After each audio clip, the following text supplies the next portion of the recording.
বান্দারে, এই দুনিয়ায় আমাদেরকে থাকার জন্য পাঠানো হয় নাই। কেন পাঠাইলেন আল্লাহ বলেন, আল্লাযী খালাকাল মাউতা ওয়াল হায়াতা লিয়াবলুয়াকুম আইয়ুকুম আহসানু আমালা। আল্লাহ পাক আমাদেরকে পরীক্ষা করার জন্যই দুনিয়াতে পাঠাইছেন। কি পরীক্ষা করবেন?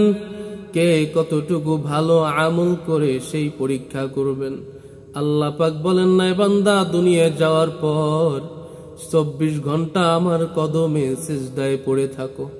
আল্লাহ দেখতে চেয়েছেন কার আমলটুকু ভালো, অন্তরে ইখলাসের সাথে কার আমলটুকু হয়।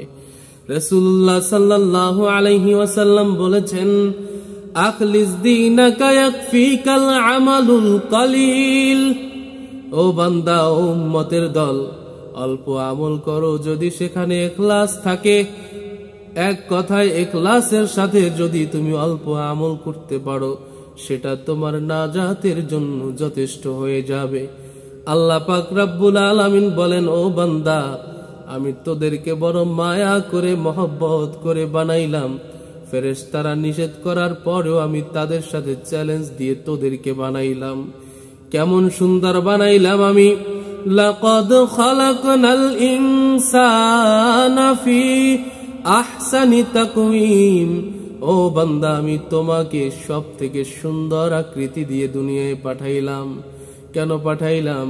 ও বান্দা, আমি কোরআনে কখনো বলি নাই এই চন্দ্র আমার, এই সূর্য আমার, এই পৃথিবী আমার, গাছপালা, তরু লতা, সাগর, নদী, পাহাড় যা কিছু আছে এগুলার আমি কখনো ডাক দেই নাই। বলিও নাই, ও পাহাড় তুমি আমার, ও চাঁদ তুমি আমার। ও বান্দা, এগুলো সব কিছু হচ্ছে তোমার, মাত্র তুমি বান্দাই হইলা আমি আল্লাহর। সব কিছু তোমার খেদমতের জন্য আমি পাঠাইলাম। সূর্যকে বানাইলাম তোমার খেদমতের জন্য, চন্দ্রকে বানাইলাম তোমার খেদমতের জন্য, পাহাড় বানাইলাম তোমার খেদমতের জন্য, সাগর, পানি, বাতাস যা কিছু আছে সব কিছু বানাইলাম তোমার জন্য। বাকি আমি আল্লাহ তোমাকে বানাইছি আমার জন্য। বান্দারে, ভালো করে শোন, আমার মা নাই, বাবা নাই, ছেলে নাই, মেয়ে নাই, কাউকে মা বলে ডাকতে পারি না, কেউ আমাকে বাবা বলে ডাকতে পারে না, পারবেও না। লাম ইয়ালিদ ওয়ালাম ইউলাদ ওয়ালাম ইয়াকুল লাহু কুফুয়ান আহাদ। আমি কাউকে জন্ম দেই নাই, কারোর থেকে জন্ম নেই নাই। সুতরাং তোদেরকে আমি বড় মায়া করে মোহাব্বত করে বানাইলাম। ও বান্দা, তোর কি মনে পড়ে না তুই মায়ের গর্ভে ছিলি? আমি আল্লাহ কত সিস্টেমে ফেরেশতাদেরকে ওয়ার্কার বানাইয়া আমি তোর মায়ের গর্ভে তোকে সুন্দরভাবে সাজাইয়া দুনিয়াতে আনলাম। কথা বলতে পারো না, কান্নাই একমাত্র তোর কথা বলার পুঁজি। তোর কান্নার আওয়াজ কেউ বোঝে না তোর মা ছাড়া। তোর ভাইরা বোঝে না, তোর বোন বোঝে না, তোর বাবা বোঝে না, একমাত্র মা বুঝে তোর কান্নার মধ্যে কি চায়। আমি আল্লাহ মাকে সেই ক্ষমতা দিয়ে দিয়েছি। বান্দারে, তুই হাঁটতে পারো না, এক পা দু পা করে তোকে হাঁটা শিখাইলাম আমি আল্লাহ, সেই শক্তি দান করলাম আমি আল্লাহ। কথা বলতে পারো না, মা বলার শক্তি আমি আল্লাহ দিয়েছি, বাবা বলার শক্তি আমি আল্লাহ দিয়েছি। ও দুনিয়ার বান্দারা, যখন ছোট্ট সময় হোক বড় সময় হোক, মাকে মা বলে ডাক দিলে মায়ের কলিজাটা ঠান্ডা হয়ে যায়।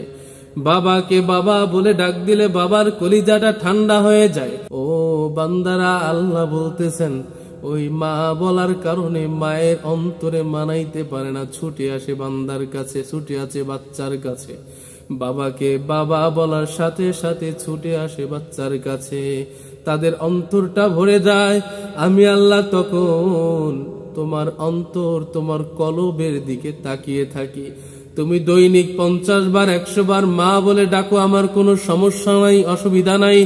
তুমি দৈনিক 50 বার 100 বার আব্বা বইলা ডাক দাও, আমার কোনো সমস্যা নাই, অসুবিধাও নাই।